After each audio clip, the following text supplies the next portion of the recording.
Merry Christmas and Happy Holidays to everyone watching. Today I'm going to take a look at the Grade 1 Malibu Stakes over 7 furlongs on the Pro Ride surface at Santa Anita. It's a $300,000 purse for 3-year-olds. Bob Baffert's going to be trying to pick up his first win in this race, and it's really hard to believe. If you had asked me before I read that he hadn't won this race, I'd thought, he'd probably won it 3, 4, 5 times. Knowing him, seems like he's won everything but this.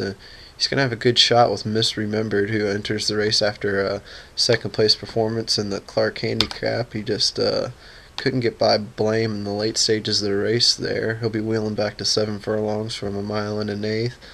Don't think that's going to be a real problem for him, Candy Ride's the sire. That's usually route, but this is just a really, really, really good horse. I don't think it's going to bug him that much.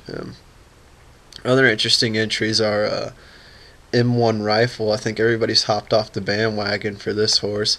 He looked like the next coming in the sprint division this summer, and since then he's run second by a nose, third by a length, and third by a length and 3/4.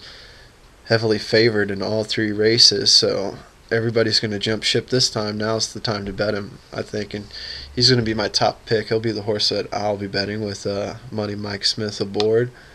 Other interesting entries include Smart Bid, who in his last race he beat M1 Rifle in the Damascus Stakes, going 7 furlongs on Breeders' Cup Day.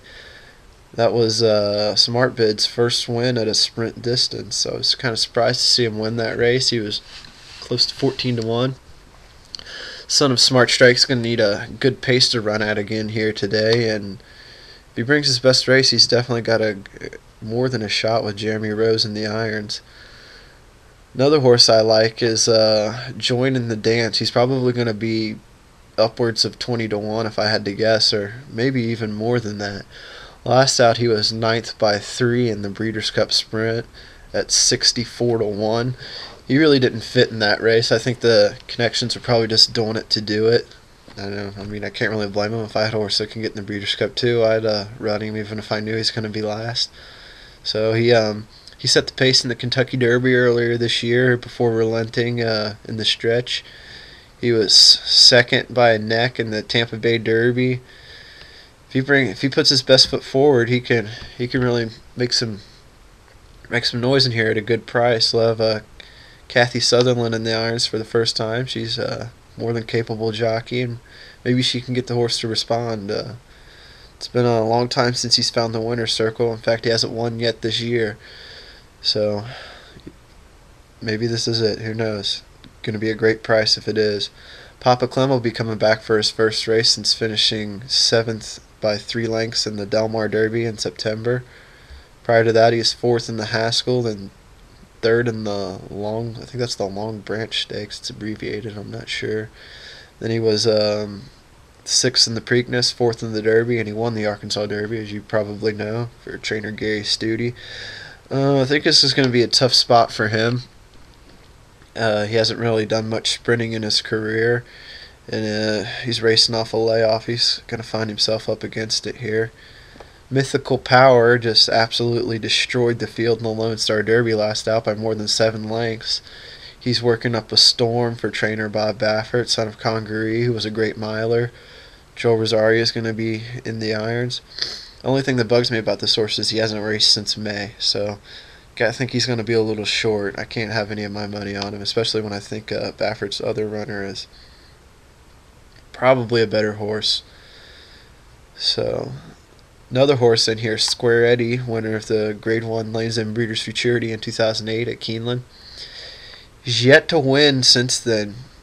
He was second in the Breeders' Cup Juvenile in his next race, and it looked like he was going to have a promising career, but it's looking like he may be a one-hit wonder. I gotta think they're going to try some allowance races if he can't get it together here, or maybe just a minor stakes something. This horse clearly needs an easier race to get things back together. He's going to have Smokin' Joe Talamo in the irons, so can't count him out, but I have a hard time seeing it happening.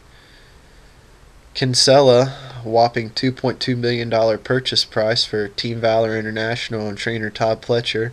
Garrett Gomez will be in the iron. His last race was the Bryan Station Grade 3 race over the turf at Keeneland, where he finished third.